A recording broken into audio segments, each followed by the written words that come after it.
Well, obviously a fun day to be a part of. I can't say enough for our seniors. I told these guys, for the entire week, when you have your seniors playing their best football, you have a chance some really good things begin to happen. And we were led today, no doubt in my mind, by Alan Turner. Tevin Mitchell makes a huge play down there. Marchell Spade continues to just be incredible. And then obviously Trey Flowers up front. And fun to see Dante Carr and Braylon Mitchell get in a little bit there at the end. Was pretty fun to watch offensively.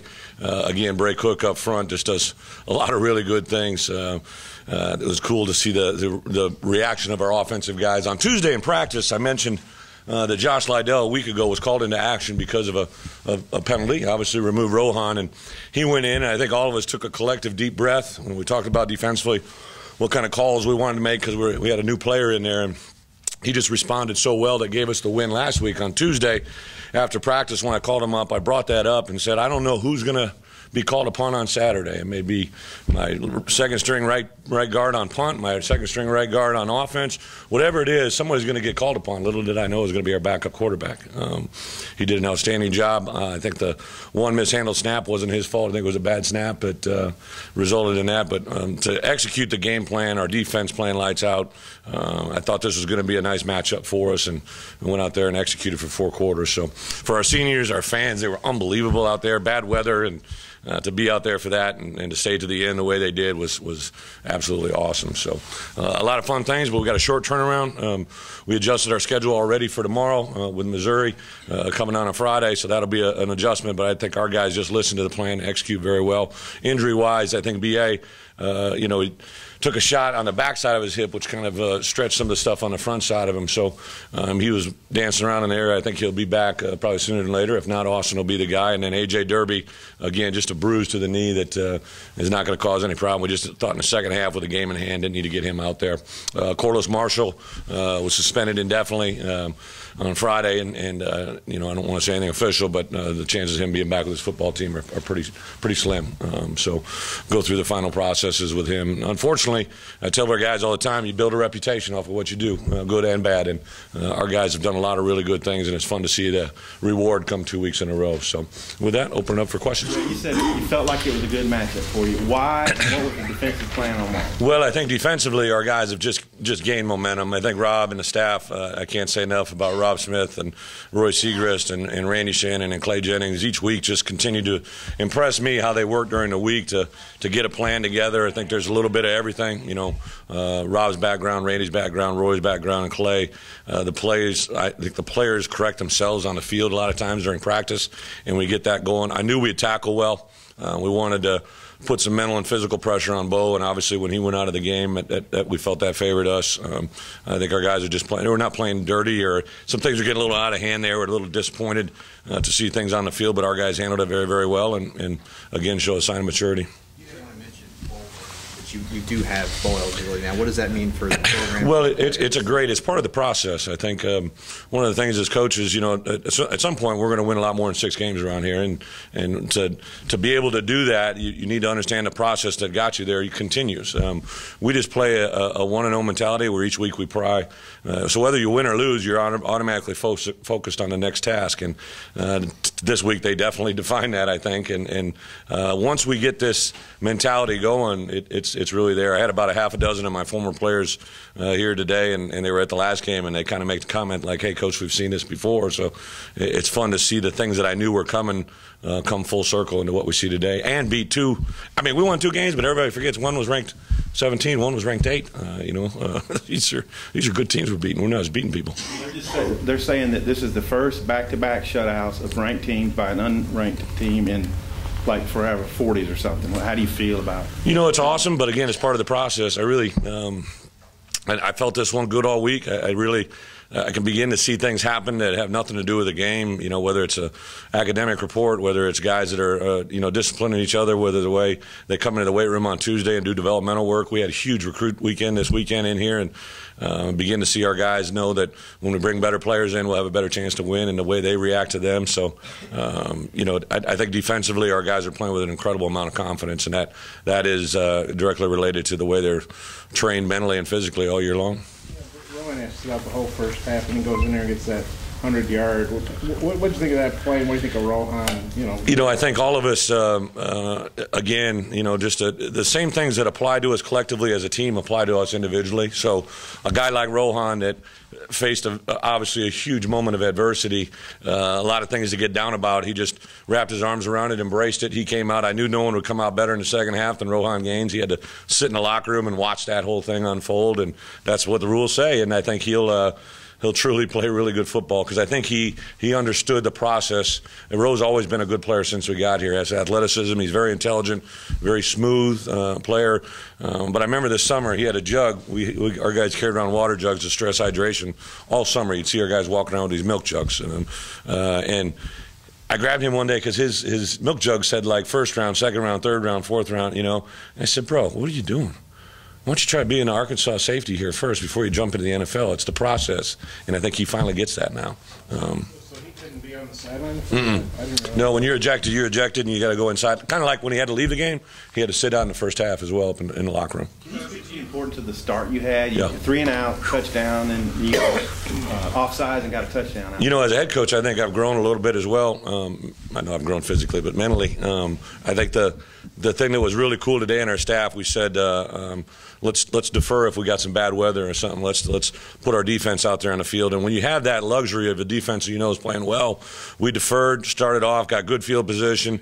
Jim Chaney had some openers. I think it was 3 plays and a touchdown. Every one of them were explosive plays, different plays. We had a run, a reverse right with Casper, and then a touchdown. A great catch by Keon Hatcher. There is nobody more engaged in our program right now than Keon Hatcher. It's really fun to see him begin to play. I was going to ask about the deferring, but just talk about the goal line battle that Ole Miss was up there. You mean the ones we lost or the one? Well, I mean, it's just if there was one maybe negative, it just. You want to find it. Of all the people, you want to find it. We got to work on 4th down conversions. You want to say something else? No. That's the plan that y'all had to defend against Bo. It looked like y'all knew you could stop the run.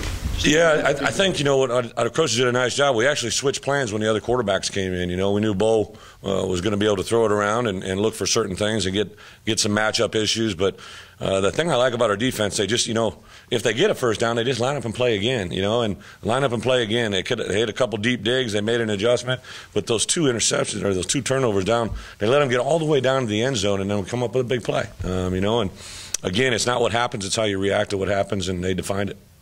Yeah, 6 takeaways. How big was that? Huge. I told the team in the locker room before, we always stress ball security. It's one of our edges, that we talk about all the time. But, I think in special situations you have to make special things happen. And we knew the weather was going to be bad. We knew that we were going to have moisture.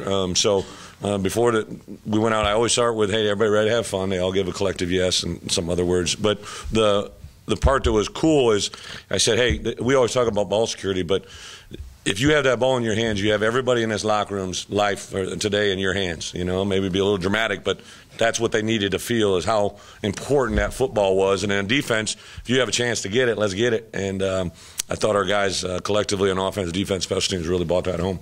Coach, you were able to win time of possession today by 8 minutes. Is that something you look to do every game? Yeah, that's not a new stat in my book.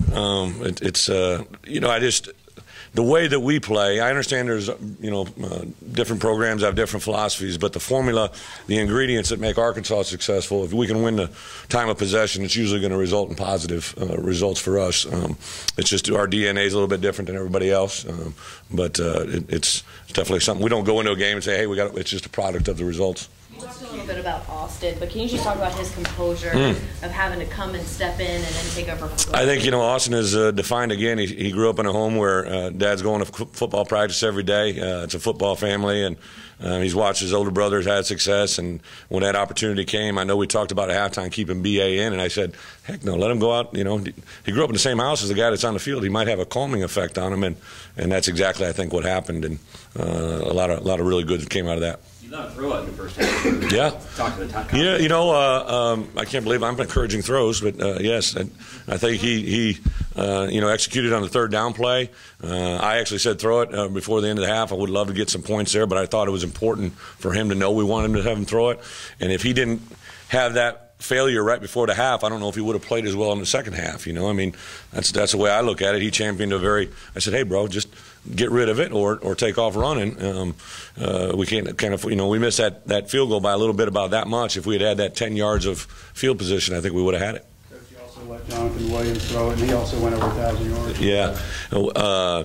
Jay Will, we had actually ran that play a couple years ago, and I just thought Jay Will, he actually throws the ball very well. Hunter probably got a little surprised. They actually did a nice job of defending, but that barge play that we like to go to, again, we love to put as many big people on the field, and he did that. Jay Will's over 1,000. I got to believe Alex has got to be close. And those two guys really did a lot of good things. Was it Jay Will that snapped it on that swing gate play too? No, it was a number 32. The one that snapped it was white in color, and he Drew Gordon, who's a Fayetteville kid, he snaps the ball and he runs really well. I didn't realize this. Again, you just talk to players, you learn some things.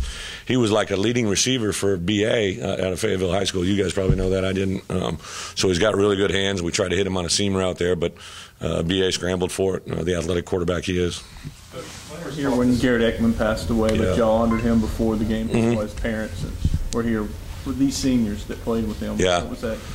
Well, he was really close with some guys from last year, too. And then I know Diep and Luke Charpentier in particular were roommates with him. And, again, I give credit to Jeff. Jeff and the administrator had kind of decided to do that. And, of course, we'd love to honor him in any way. And, he still has his locker in our locker room. And, again, I'll go back to my first spring. There's a Garrett Ekman walk, and I really didn't know Garrett's story. I knew the bad story and all that gone to it. But to celebrate those things and make their memory last, I think is huge. And when I asked our team who was going to go to the Garrett Ekman walk, it was at 8 a.m. and I had like 3/4 of our team raise their hand. I knew he had a huge effect on our team. So, to give respect to him, I thought was huge. That emotional embrace that you had with Trey before the game with seniors. Yeah. Can you talk about that? Trey's a great kid. He wears his heart on his sleeve, probably a lot like me. I think the senior day, I'll never forget my first senior day as a coach.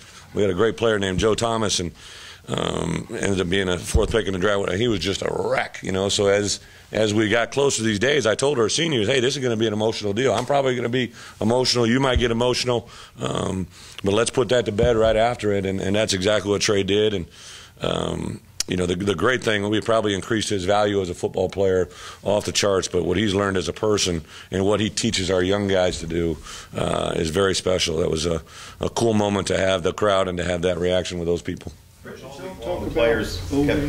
All week long, the players kept talking about, we're just worried about senior day more than a bowl game. But now that you're bowl eligible, do you talk about that with the team? Do you allow the team to talk about those things? No, again, I don't want to. I'm not a dictator, or I'm not going to tell them what they can or can't say. But a lot of times, players regurgitate what they hear. And I haven't mentioned 6 games. Obviously, gets us bowl eligible, but doesn't take a rocket scientist much to figure out if he gets 7, it'll be that much better. And it's just, again, part of the process. We talked about Missouri, being next on our slate. I don't know what they did today or what their situation is, but hopefully they'll be ranked and have an opportunity to keep that streak, going. And I think our guys just really love challenges. And the challenge that we have now is to put this one to bed, have a great early preparation, and hopefully get a chance to play very well on the road. Do you think you're a top 25 team? I know this. We're playing as good as anybody. There's I'm sure a team or two that would be a matchup issue for us, but we're playing really good. We just look at last week's rankings, and I know somebody in the room here has got to vote. The number 1 team in the country, we lost by 1 point, left 11 points on the field. The number 4 team, we gave up a big play that, but would have, could have, should have. We didn't allow those things to happen. But if you just put us in a room right now with anybody, I think we could hold our own very, very well. Thank you. We'll pick.